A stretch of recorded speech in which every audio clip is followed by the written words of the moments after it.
Hi friends, my name's Jordan, and I'm a 1,000 books before kindergarten graduate. When I was your age, I loved reading books just like you.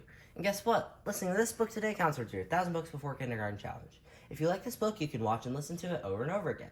Each and every time counts. Today we're going to be reading H.A. Ray by Curious George by H.A. Ray. Make sure if you have a copy of the book to please follow along.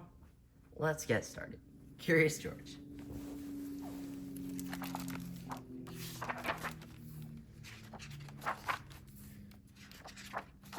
This is George. He lived in Africa. He was a good little monkey and always very curious.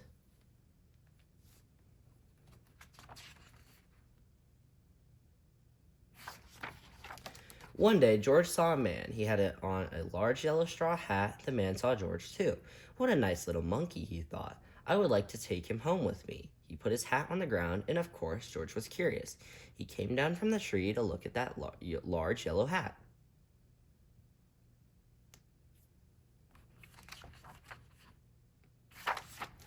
That had been on the man's head. George thought it would be nice to have it on his own head. He picked it up and put it on.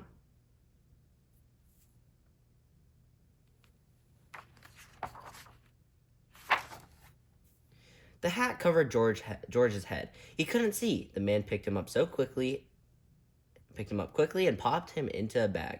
George was caught.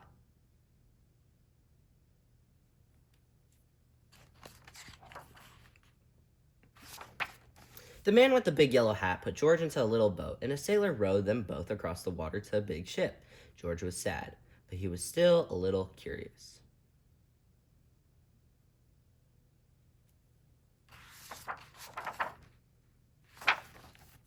On the big ship, things began to happen. The man took off the bag. George sat on a little stool, and the man said, George, I'm going to take you to a big zoo in a big city.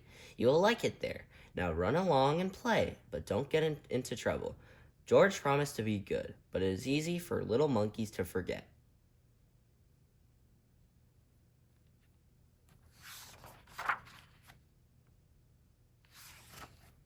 On the deck, he found some seagulls. He wondered how they could fly. He was very curious. Finally, he had to try. It looked easy, but...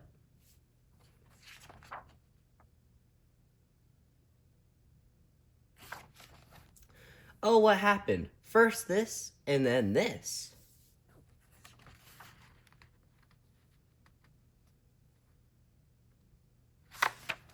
Where is George? The sailors looked and looked.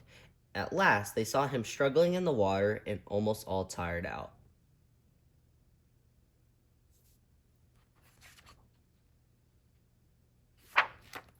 Man overboard, the sailors cried as they threw him a lifebelt. George caught it and held on. At least he was safe on board. At last he was safe on board.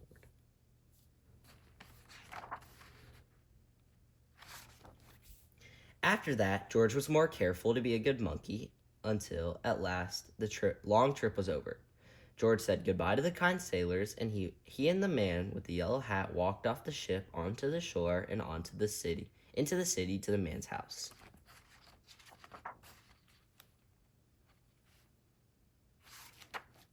After a good meal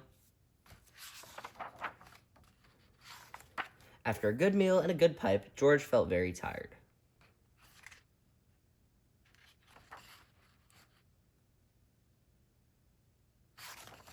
He crawled into bed and fell asleep at once.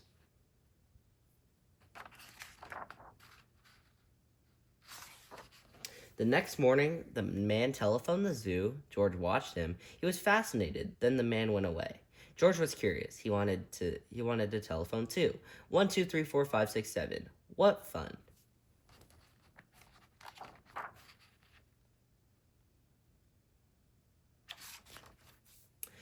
Ding-a-ling-a-ling, George had telephoned the fire station. The firemen rushed to the telephone.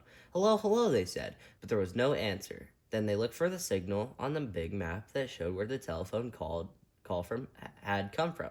They didn't know it was George. They thought it was a real fire.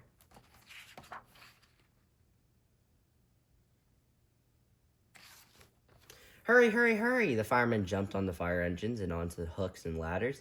Ding dong, everyone out of the way! Hurry, hurry, hurry!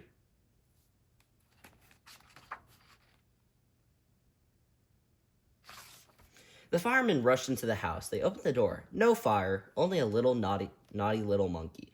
Oh, catch him, they cried. George tried to run away. He almost did, but he got caught in the telephone wire and...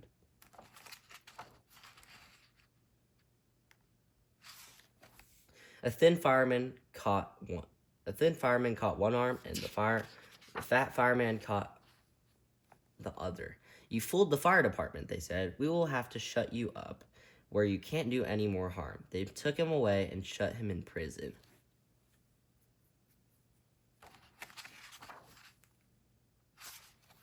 George wanted to get out. He climbed up to the window and to try the bars.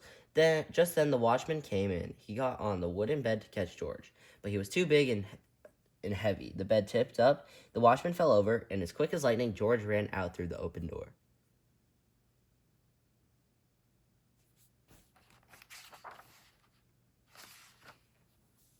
He had hurried through the building and out onto the roof, and then he was lucky to be a monkey. Out he walked onto the telephone wires, quickly and quietly over the guard's head. George walked away. He was free.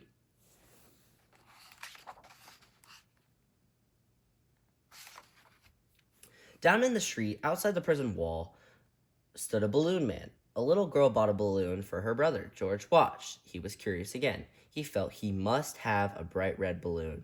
He reached over and tried to help himself, but...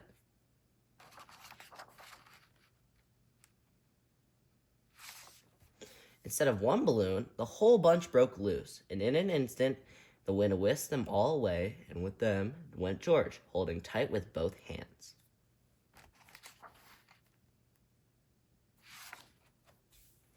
Up he sailed higher and higher. The houses looked like toy houses, and the people like dolls. George was frightened. He held on very tight.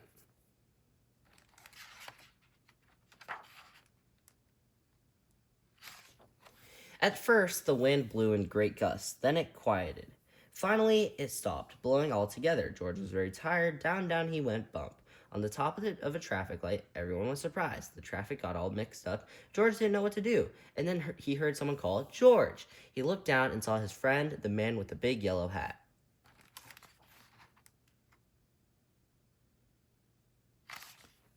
George was very happy. The man was happy too. George slid down the post, and the man with the big yellow hat put him under his arm.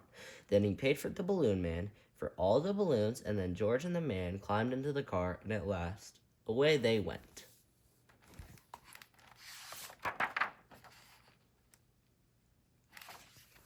To the zoo. What a nice place for George to live.